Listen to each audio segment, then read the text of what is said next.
अगर कोई माइनर या फिर यूं कहें कि कोई नाबालिग व्यक्ति किसी से पैसे उधार लेता है तो उससे उधार की वसूली किस तरह से की जा सकती है।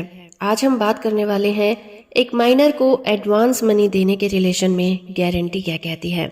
जब कोई नाबालिग व्यक्ति किसी से पैसे उधार लेता है तो उसके रिलेशन में गारंटी को कैसे एग्जीक्यूट किया जाता है और इस तरह के कॉन्ट्रैक्ट की लीगल इम्प्लीकेशन क्या होती है।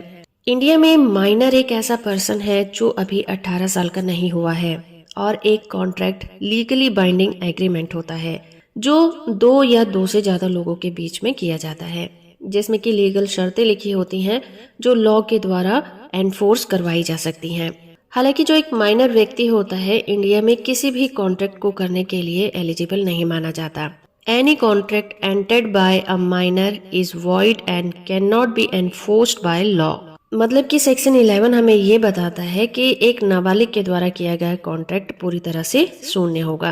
अब हमें ये तो पता है कि नाबालिग बच्चा या युवक कॉन्ट्रैक्ट नहीं कर सकता, लेकिन ऐसी सिचुएशन में क्या होगा जब कोई माइनर पैसे उधार लेता है और उसके रिलेशन में गारंटी को एग्जीक्यूट करता है। क्या ये कॉन्ट्रैक्ट वैलिड होगा? क्या लैंडर माइनर से सिक्योरिटी के बेसिस पर मनी रिकवर कर सकता है? या फिर अगर कोई गारंटी देता है कि वो माइनर के पैसों की रीपेमेंट करेगा तो उस कंडीशन में क्या होगा, पैसा कैसे वसूला जाएगा। जैसे कि सेक्शन 11 कॉन्ट्रैक्ट एक्ट हमें बताता है कि एक माइनर जो होता है वो कॉन्ट्रैक्ट नहीं कर सकता, अगर वो कर भी लेता है तो वो वॉइड माना जाता है।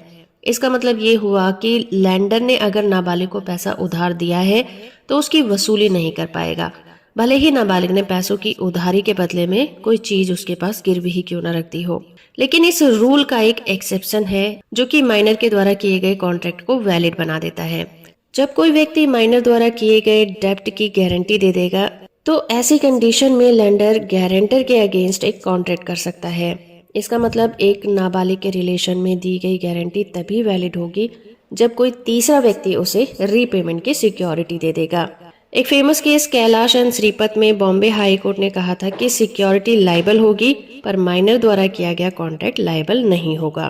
तो दोस्तों ये था इंडियन कॉन्ट्रैक्ट एक्ट का सेक्शन 11। होप कि आपको ये वीडियो पसंद आया होगा। वीडियो इन्फॉर्मेशन अच्छी है तो आप इसे लाइक शेयर और चैनल को सब्सक्राइब करना बिल्कुल मत भूलिएगा।